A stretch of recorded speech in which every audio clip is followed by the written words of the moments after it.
Welcome to our channel. I will present a phenomenal story that occurred in 1994 in Zimbabwe, in the southern part of Africa, precisely in a small area called Ruwa. Some people are skeptical, but there are also several witnesses who claim that they truly witnessed the phenomenon. On September 16, 1994, a figure resembling an alien descended from a flying saucer, witnessed by 62 elementary schools. They had a face-to-face encounter. Since they were children who met the alien figure, the information obtained from them is still questionable. But we know that young children usually find it difficult to lie. Oh, what uniquely after about 10 years from the incident, those who were once children, now grown-ups, when asked again about the case, astonishingly, they still say that it truly happened. So, this is a story that remains a mystery to this day. Let's explore it together. On September 12, 1994, the skies over Botswana, Zimbabwe, and South Africa witnessed an extraordinary event. Unidentified flying objects hovered in the sky, triggering the sensation on various radio and television stations. Those high skepticism might have tried to attribute it to fallen meteors, and indeed, some reports labeled it as such, others claimed it was debris from a rocket, and so on. None of it made sense. So I phoned the BBC in London and said, what is this meteorite shower? And they said, no. It's got nothing to do with Africa or Zimbabwe. The meteorites come down in an arc. They don't fly parallel to the Earth. What about this Russian debris that's coming down? No, that doesn't work either. Sorry. Well, what is this? Viewers with more information can either contact the ZBC or BBC in Harare. For at least 3 or 4 days, people from all over Zimbabwe were phoning us at the BBC to say, we've seen something weird. It was a helicopter or No, what? it was just a big round wall. The bottom was flat, but it was round, like on top of my wall on my house. And then I got this call from Ariel School Ruwa that the children had seen a UFO landing and these funny men in body-clinging suits, black suits. Weird. 2 days later, even stranger events unfolded at Ariel School, an educational institution in the Old Town in Zimbabwe. At around 10:15 local time, while teachers were in a meeting and students had some playtime, the sky was adorned with 3 mysterious flying objects. These objects shone brightly, rotated like discs, appearing and disappearing 34 times. Shortly after, one of the 3 objects landed in an area near trees, capturing the attention of playing children. Elementary school children, aged between 6 and 12, a total of 62, witnessed this event. As the object landed among the trees, curious children gathered around, only to see the disc suddenly open.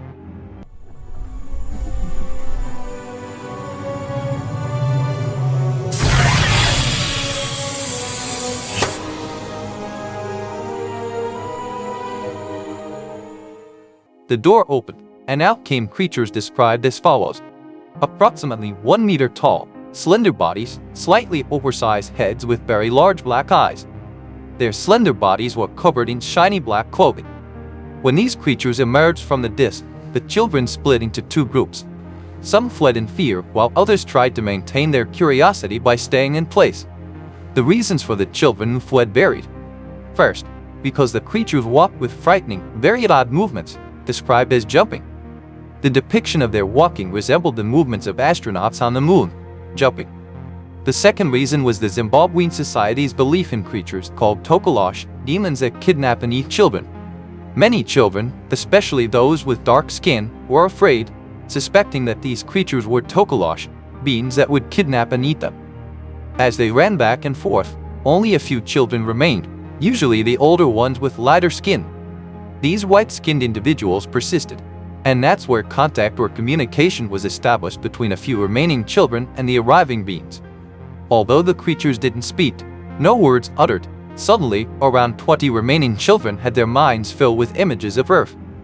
There was an implicit message related to why humans inflict such severe damage to the planet. The message was more or less like that, but perhaps due to the creatures being in a hurry, or maybe they shouldn't have landed there, possibly an accident or other reasons, the contact lasted only briefly. Then the beings re-entered their craft and floated away. Their purpose afterward was never known, but the period from their appearance in the sky to their disappearance lasted about 15 minutes. After this event, cries and fear swept through the children. Some experienced trouble, believing they had seen Tokolosh and so on. They hurriedly reported the incident to their teachers. However, at that time, the teachers saw it only as children's stories or something explainable, and so on. All children were allowed to go home, but they remained shaken. At home, they told their parents about their experiences, and some of those parents reported to the police, informed journalists, or took other steps. Therefore, the school decided to investigate the incident the next day.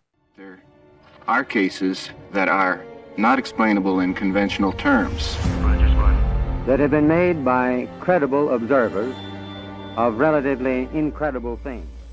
In Joe Rogan's podcast, James Fox, a researcher directly involved in this phenomenon, provides captivating insights.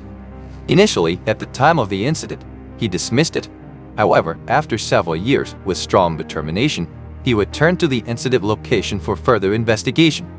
While discussing specific segments of the podcast with those who witnessed this phenomenon firsthand, he was surprised by the consistency of their beliefs. They firmly stated that the extraordinary event did indeed occur. Let's watch excerpts from the podcast.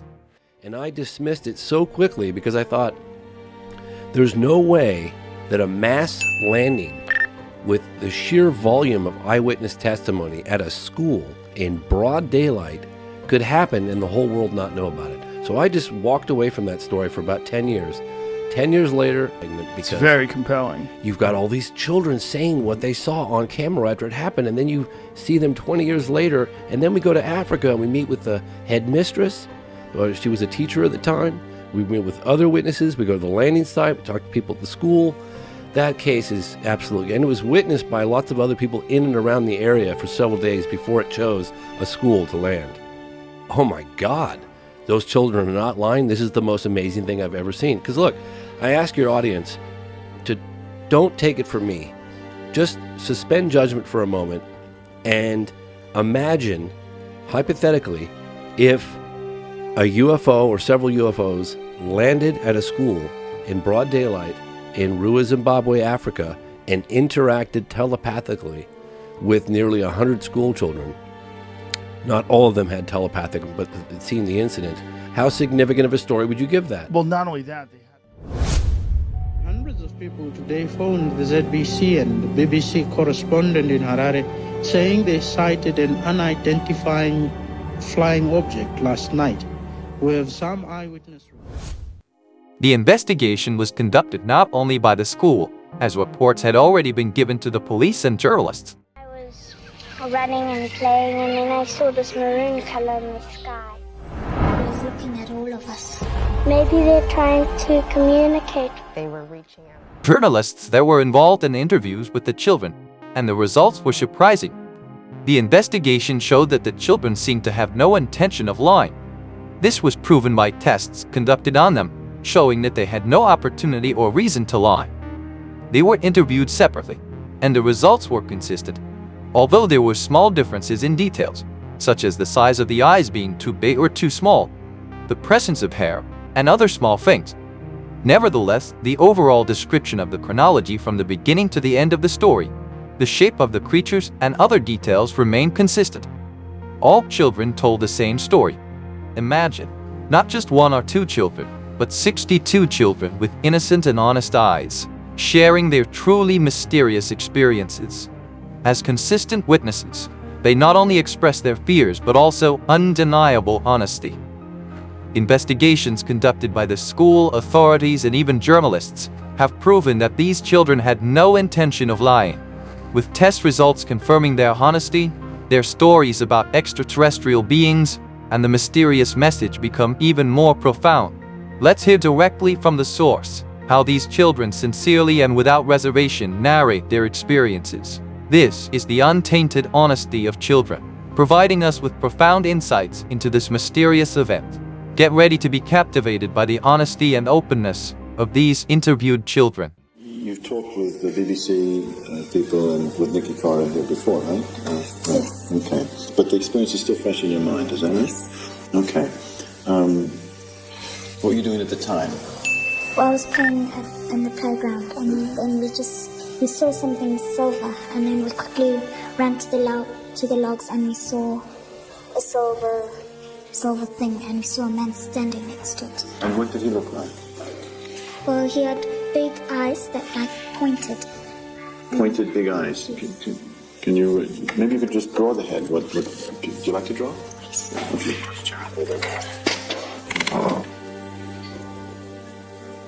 These are what? What are you doing? The eyes. Okay. And I couldn't see his nose and his mouth, but his nose was pretty small. So the eyes were large, is that right? Yes. Did you look into the eyes, or did you have a sense that you were... No, all we saw was his eyes. They were black. Black, but like, were they looking at you, or were you at him? It seemed that he was looking at all of us. Have you ever seen a UFO? I never have. No.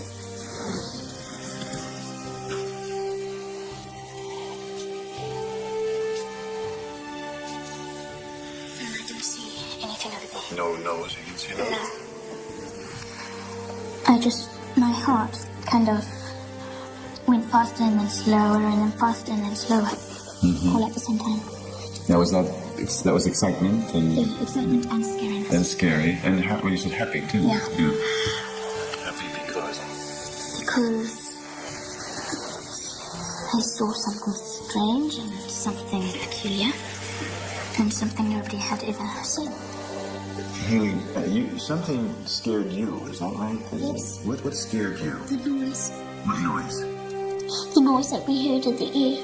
You heard a noise in the air? Yes. What was it like? Like a roar or a buzz or a hum, or what kind of a noise? It was like someone was blowing a flute. And that scared you? Yes. And what did you do when you were afraid? I ran away from it. We told the teacher, but she said just forget about it. Did you all see something? Yes. What's your name? I'm Daniel Mandy, and I saw this silver thing in amongst this clump of trees with this one thing sitting on the side and another thing sort of like running up and down the top. It had a round top and it was flat around the sides. What was round the side? Just so like a platform coming around the side. Did you see anything else? Yes, we saw a black man running around. Just a little man or what? From where we looked, it was about this small, but we were quite way away. So it was about our size. What did you see? I saw something small on the ground amongst the trees and a person in black. And that's all I saw.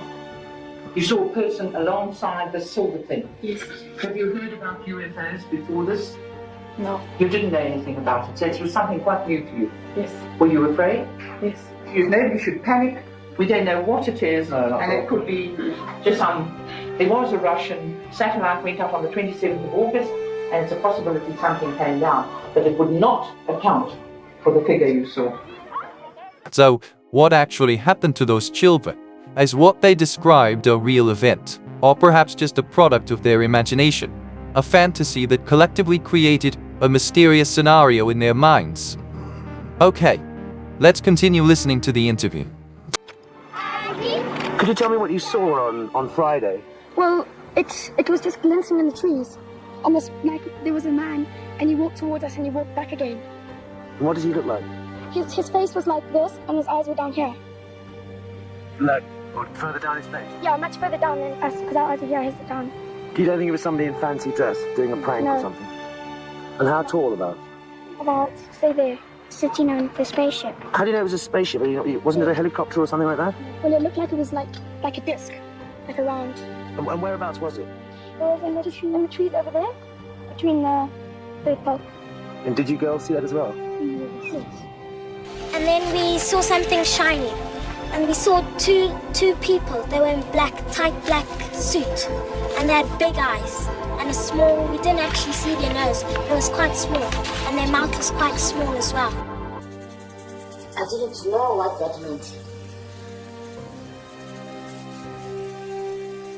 These eyes, did you look at them? Yes. What feeling did that give you when you looked in the eyes? It made me shake. It made you shake? It was a terrifying feeling. A what? A terrifying. A terrifying feeling. And what made it terrifying?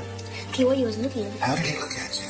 strangely like an old woman who hasn't seen a kid before. Like an old what? An old woman who hasn't seen a kid. An old woman who hasn't seen a kid before? Stays like this.